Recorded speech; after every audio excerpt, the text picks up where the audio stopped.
Action, suspense, drama, they're all words easily associated with Formula One, and the popular Netflix series Drive to Survive set out to enhance these feelings. But the way the show goes about it has been put into question by fans, and increasingly they criticize the show for its often less than accurate representation of Formula One, using things like spliced radio messages, fake sound effects, and incorrect clips of races. But it still remains insanely popular, and we're going to go through everything here from the hype to the controversy, so stick around to find out more. Drive to Survive began by covering the 2018 Formula One season, and it achieved a relatively positive reception from not just new fans, but actually old fans as well. There's actually a few really strong positives from the first season that I'm going to cover, but first we'll get into the general gist of season 1. You can really tell with this one that Netflix had much more limited access to some of the teams than they did in series in the future. I always felt like the first season or two, a team like Ferrari was really off limits and felt almost superior to the other teams. The first season therefore lent heavily on Red Bull's Daniel Ricciardo and Haas's Gunther Steiner, because both Red Bull and Haas were more open with the Netflix team. Despite that, McLaren, Alonso and Sainz all had larger plot lines in the first series than I realized. One thing I felt really played to the strength of the first season was that they'd follow a relatively chronological order throughout each episode, with them obviously not covering every single race, but showing where teams were at in different periods of the season as the episodes went on. And it did a really good job at showing how drivers, especially Ricciardo, was feeling as the year progressed and things fell into place. His whole plotline of trying to make a decision whether to stay at Red Bull or make the move to Renault, it was really interesting. Obviously, in hindsight, it wouldn't really work out at Renault, but at the time you could see how Ricciardo was feeling being kind of stuck at Red Bull. I think this is what led to older fans enjoying it too, as it took a more reserved look than we'd see in later seasons of the show, and it gave them a view of F1 that they hadn't had the opportunity to see before. Therefore, it did get an overall positive reception. From there though, things would change. To say the series was a success would be an understatement. After its release, it saw a cult following of fans grow around it, becoming one of Netflix's most popular shows. This, in a way, did massively benefit the show. They were given increasing access to Formula One and its teams and drivers, which obviously led to a much higher production value. We had more focus on bigger teams like Mercedes and Ferrari as things went on, especially with the plotline of an aging Vettel against a young Leclerc. This, however, is where I'm going to point out one of the first issues I have with how the show changed. In the first series, I praised the chronological ordering of the show, how it made it clear how feelings would develop and change as the F1 season went on. But although elements of that remained, as the show went on, things would start to change. Frequently, the same one or two races would crop up at random intervals and often push narratives that were untrue to how the F1 season would actually end up going. For example, in Sainz's last year at McLaren, it was pushed as though he was struggling behind Norris, when in reality, Sainz finished ahead in the standings, and no, not by a mile, but still by a couple of positions. And again, that was in season 3, where things felt like they really changed with the show. Ferrari, for example, was also made out to have like built this back marker level car, when in reality, they did still get a couple podiums, and essentially that year they were just stuck more in a very close midfield as opposed to actually being completely out of it. It also did begin to lose some of the appeal it once had. But to demonstrate why, I need to first draw an analogy to a completely different kind of media, and that is the prank. The prank is very simple. A prankster will set up some kind of joke to an unknowing victim, and throughout TV and YouTube history, they've become very popular. But oftentimes, a prank can end up becoming a victim of its own success. The more people who see a prankster or type of prank, the more aware of it they are. This means that it gets harder to find some of the magic you once had, as people are on the lookout for it, and it can lead to the whole thing feeling more staged. Think how it gets harder to disguise advertise a hidden camera show, the more popular it gets. And Drive to Survive also suffers from its success in a similar but slightly different way. You see, when pitching the series, the producers had two goals in mind. Goal 1, entice new fans into F1 and ease them into the sport. And goal 2, to reinvigorate older fans by offering them a new perspective. Goal 1, I think it's safe to say, was done well throughout all of the show, even if it does come across as slightly cringy, with Will Buxton stating things as obvious as, "The brake pedal stops the car." But as the show grew more popular, Goal 2 became harder to achieve. After the massive popularity the show received, teams realized how powerful of a tool Drive to Survive was. It could essentially be a massive new realm of free marketing for their F1 teams, sponsors, and drivers. If they played their cards right, they could inspire a whole new generation of fans to their team or drivers. This, I think, made the show feel a little bit less genuine. Clearly, those well media trained were now putting on more of a performance for the cameras than the more authentic look it felt like Season 1 gave. This did two things. It perpetuated the idea that Drive to Survive was just pandered to those who know very little about F1, and it also led to the production team trying to over-dramatize things themselves in order to compensate for this. So then you now had drivers like Max who were unhappy with how the show portrayed them and would actively speak out against it being an authentic portrayal. So the value it provided to fans who already knew the sport was essentially lost. But let's talk about the DTS fan. It became a meme in the F1 community to call someone a DTS fan. Honestly, at this point, it's a bit far past its funny value, as some F1 fans just see it as a get out of jail free card to anyone who disagrees with their opinion. Oh, Phil Hill is the ultimate Formula 1 world champion. Well, no, he's not, because DTS fan! It's stupid. Anyway, there is some truth to the saying on those that know little about F1 have learned their knowledge through Drive to Survive. There's been a few moments where the show has spliced together audio to make things feel more tense. Lando, we can be world champion, I said.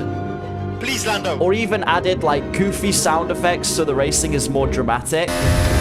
But the worst is when the footage is wrong or doesn't line up with true events. Let's take a moment from the first season where they did still do some of this. Ricciardo winning the 2018 Monaco Grand Prix. If you never saw this race, you get the impression from the show that Sebastian Vettel, for the majority of it, was right on the tail of Ricciardo. Not, in fact, that by the end, the gap was around 7 seconds and Ricciardo was able to manage that after his pit stop. So you can see how sometimes the story gets skewed in favor of pushing a more dramatic narrative. You've also got the issue that should teams really want something not included in the show, they could just refuse permission to the filming crew for next season, which is probably the last thing the Netflix team wants. Because sure, they should have the ultimate vetoing power of whether something stays in or not, but actually the teams being able to give or take away that permission does give them the ultimate say in vetoing things they really don't want out there. But should you watch Drive to Survive? Well, if you're truly unfamiliar with F1, I do stand by. It's a good stepping stone into the sport. The cinematography is truly a joy to see, as the show really captures the speed of F1, even if the sound effects are a bit distracting here and there. And the Netflix team do, for the most part, provide accurate descriptions of the basics of Formula 1 for beginners. If you're a returning fan, however, it's hit or miss. You're certainly more likely to pick up on mistakes, inaccuracies, or over-dramatizations. If you've watched the full season of F1, even more so. But it's up to you. Despite what some may say online, it's not going to rot your brain to watch the show. And if you find yourself craving more F1, it is going to help to fulfill that. So I personally wouldn't judge you either way. What I will say is, for fans who watch the actual racing, it's been hard to capture that honest view of the early show again. But if you do want more F1, subscribe to this channel, as I'm putting out as much high quality F1 content as I can. Thank you and goodbye!